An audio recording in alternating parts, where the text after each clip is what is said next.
Chase Rothman is the waiter at his wife's big celebration. What's next, Chase? Dishwasher of the month. Boris's voice cut through the laughter at the table. Chase froze in the doorway, still in his waiter's uniform, plates balanced in his hands. Across the table, Celia sat glowing between her colleagues, smiling, until she saw him. Her smile vanished.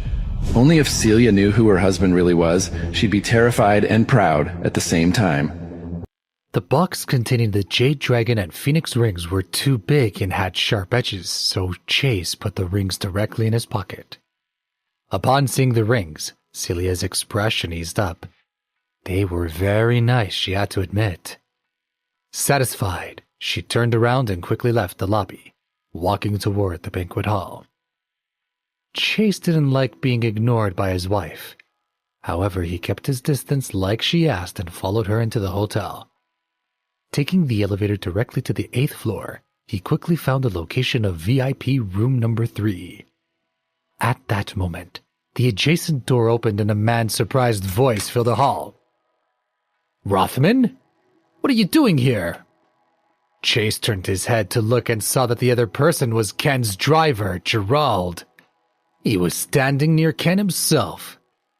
Chase, the janitor-like business partner, had left a deep impression on him at the Tripod Clubhouse, so Gerald recognized him at a glance. Out of politeness, Chase greeted him formally. "Hello, gentlemen. My in-laws are hosting a banquet here. Are you invited too?" "Mr. Vaughn is here to talk business with his clients," Gerald said. "I was just bringing him something from the car. Since you're here, you should come in. I'm sure Ken would be happy to say hello." Chase shook his head, sad to reject the act of goodwill. "Another time. Today is my in-law's 25th wedding anniversary and I'm already late." Hearing this, Gerald agreed with a smile.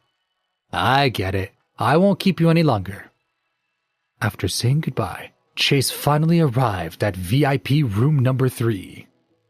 Just as he was about to enter, 2 security guards stopped him outside the door. One of the men looked at his jeans and hoodie, eyes full of disdain.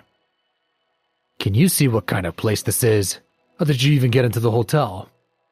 Chase frowned, countering the man's argumentativeness. "And who are you?"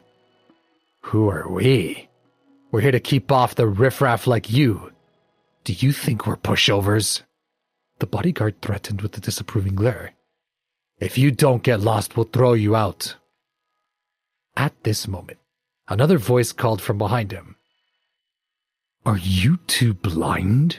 This is the Sampson family's son-in-law. Although he doesn't have much money and can't wear decent clothes, he's still family. Why are you stopping him?" Chase turned his head to look and felt his eyes narrow. The person speaking was Chad, Chase's rival for Celia's love. The other bodyguard's mouth twitched. "He really got an invitation?" The first bodyguard was also stunned, but then laughed. "He didn't say so himself. How was I supposed to know? I thought he was just with the catering company. Well, guess I gotta have to let you in." "Don't offend him. He's still the Sampson family's son-in-law. But I don't know if that'll be true after today." Chad smiled, then swaggered into the room. Looking at his back, Chase's mood instantly turned gloomy. Seeing that Chase still hadn't moved, the first bodyguard urged him impatiently, as if he was dealing with a stray dog. "What are you waiting for? If you want to enter, then enter. If not, get lost. Don't blame us for letting you get in dressed like that, though." "Which security company are you from?" he suddenly asked. The bodyguard scoffed and pointed at the badge on his chest with a condescending expression. "Can't you see our badges? We're the elite bodyguards of the Century Security."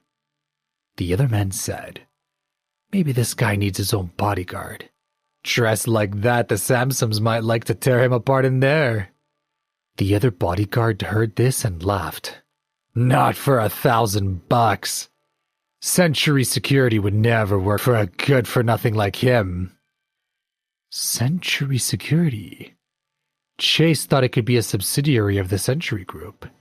Tim had connections there and had offered to arrange 2 bodyguards for Chase earlier, but he refused. He smiled calmly. If you apologize to me now, I can pretend none of this happened. When the 2 security guards heard that, they were even more incredulous. They looked at Chase as if he was an idiot, then burst out laughing. Have you gone soft in the head? You want us to apologize to you? No way. What can you do to us? He squinted his eyes and warned with an unfriendly tone. I'm giving you a chance. The bodyguard could not contain his anger. Ew, a grubby, entitled gold digger who would dare threaten us. You should keep to yourself and don't go looking for trouble. Otherwise, you might fall down a flight of stairs. If they didn't know that Chase was the Sampson family's son-in-law, they would have beat him to a pulp already. He did not waste any more time talking to them. He typed a message on his cell phone and sent it directly to Tim. He put away his phone, stared at the 2 bodyguards, and said indifferently, 3 minutes. 3 minutes tops. If the 2 of you aren't fired by then, I'll turn around and leave. Hearing this, the bodyguards laughed out loud. Who do you think we are?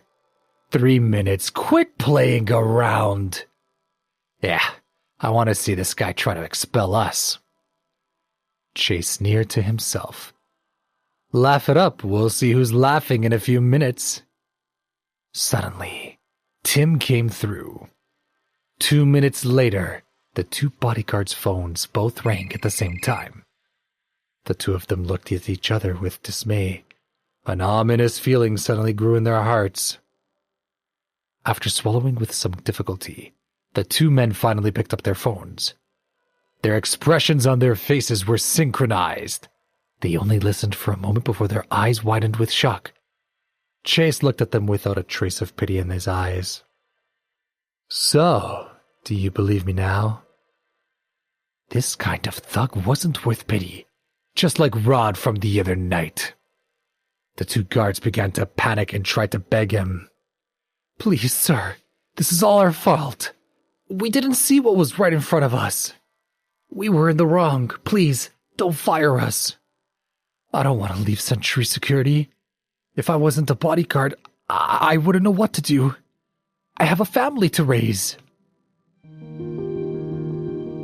Please subscribe to the Pocket FM YouTube channel and press the bell icon for instant notification. Check out our channel for more such exciting shows.